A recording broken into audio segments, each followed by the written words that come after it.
Hey, it's Alice Seba, and I'm here for a very special episode of Lifestyle Self-Made. I did tell you guys a while back, I had a great conversation with my dear friend Lynn Terry.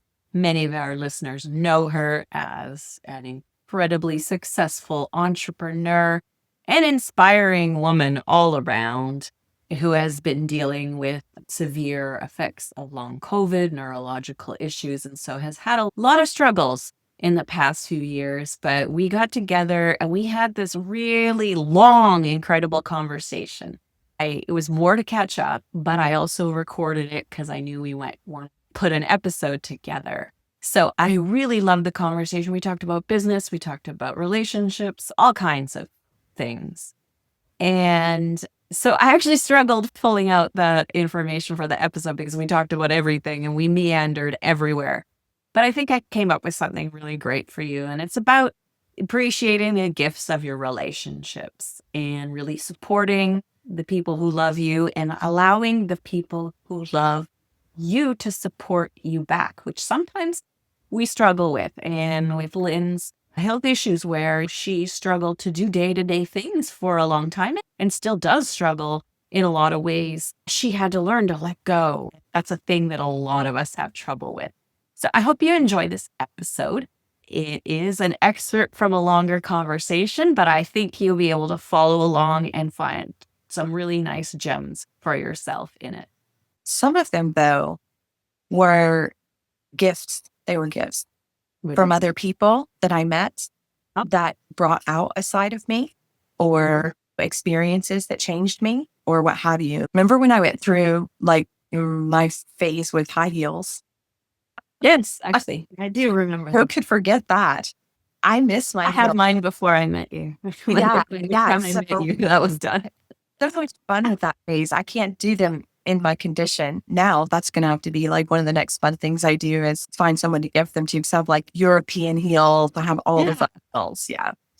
And anyway, I think back over time, like how much I've changed. And you could say like through the last 5 years of being unwell, you see the phases of that or what have you. But going back even further, how did you become who you are? And I think that's a fun journey to take in your head, like what choices you made.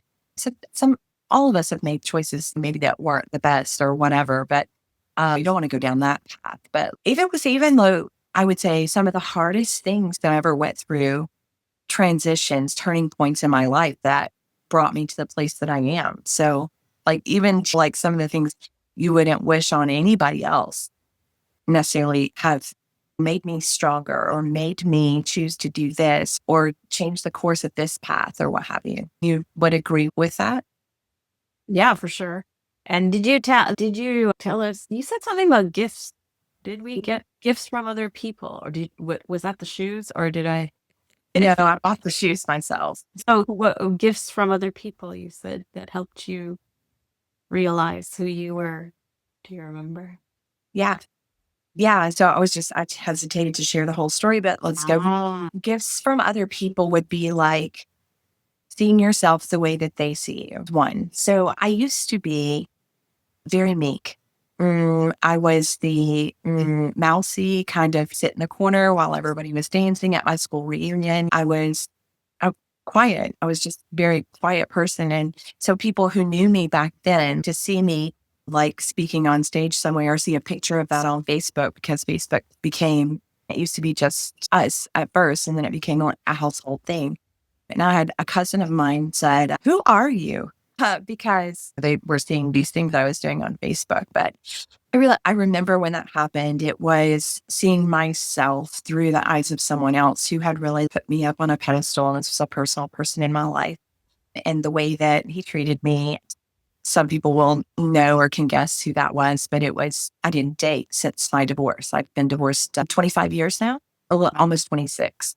And I didn't really date until after my kids were raised. And I've had two great relationships, some of you are familiar with. But at any rate, it was the way that he saw me.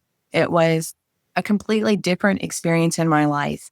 It was the greatest gift a human could give another human, I think, because I walked away with so much more than I walked in with. Who knew when I met him for coffee and we had a great time or whatever, that however many years, 10 years later or whatever, would that be right? Yeah, it's probably. It just changed my life in a lot of ways. So that's what I'm saying, like gifts. It could be a friend that you have that brings out a better side of you. I remember when my son was 19 that he had a friend that really changed him, that brought him out of his shell. And I saw that, like I witnessed that, and it was beautiful. So that's what I mean when I say gifts from other people. It's just can change you in ways that wouldn't have happened otherwise. I love it. Yeah, for sure. Yes, our relationships are important, whether they are like here for a short time or they're longer term. But yeah, we get a lot. So, do you have any puppies now? I don't. Yeah. So I've had Great Danes for a long time. Yeah. Slim, most people remember, lived to be a little over 12. And the year Old man. yeah, for a Great Dane, they lived to be 6 to 8 years old. And he was Yeah, exactly. 12. Yeah. So we were doing end of life care for a couple of years when I got sick. And he stuck it out with me for about 6 months. And then he passed not long after I got sick. And so the month I got sick, my father died. In my second and really great, my good relationship ended. My dog died. Like it comes in waves, as life does. Things were going on with my kids, stuff like that. And I did decide to foster and train another dog. This was, I think, the first year I was unwell. So I wasn't planning on getting another pet because I was doing very well, but they left her with me, which has never happened before in all my years of fostering. So I worked with the Great Dane organization for over a decade, fostering and training and helping with transport. And I'm not one of those people who gets like easily connected, so I was really good at it. I wasn't like, oh, I'm going to keep every single one of them and end up with 11 dogs. Right. I was really good at it because of that. And I enjoyed it. I enjoyed getting to take them, be part of their journey and get them to their home and their family, like where they belonged. And it turned out, apparently, Luna Rose, the one that I had since I've been ill, belonged with me. We fell through the cracks. So she stayed with me and she was good company. And fortunately, she passed unexpectedly in March of this year. Yeah, it was really difficult. I was going through a really bad time with my health, but I had a lot of support. People pulled together and helped me get her to an emergency vet and get through the whole scenario and situation. And big thanks to like my daughter and her friends and people within the rescue organization. But I always was one of those people that did everything on my own. I just get it done. I could do anything, make it happen. And so being on the other side of that, where you graciously allow other people to step in and help you with things. And I got chills because of the gratitude that gives you. I think that's very common for a lot of women to be the do-it-all person. Yeah. Yeah. But when you step back, even if mine wasn't intentional, obviously, but when you do step back, you give room, you make room and you allow space for other people to fill in. Yeah. And they feel appreciated and of value. It gives them an opportunity to experience those things that when we're doing it all, we're not allowing them to be in service and feel. And they don't know what to do or how to do it. And then maybe how to help. They try to help. It won't be correct because you might not want it. It's completely different than how you would do it. But until I got to a place where I had no choice. That's what I didn't realize how beautiful that can be. There's so many little things like that I've learned and felt and discovered in the last few years, having to step aside and surrender to rest. And surrender to me is a positive word. I think some people can see it negatively, but a lot of people call it radical rest or aggressive rest. And those feel very negative to me. So it's whatever word. Yeah. Rest with you. But it's actually true. Like I have to, between everything I do, I have to get horizontal for 30 minutes, get my feet above my heart, lay down. Otherwise, I just go into a cycle of not being functional at all. So surrendering to that feels peaceful to me. It's that feeling where all your muscles relax, and it's a practice with the patience and the grace, but allowing other people to show up and be of value and be appreciated is a thing you can do for them too. In addition to all the other things you need to be doing for everyone and all the time, allowing them that space to feel it and be appreciated and feel like they're being of service. That's a great feeling for all of us, right? Like, I love to be of service. I love to be of value to other people.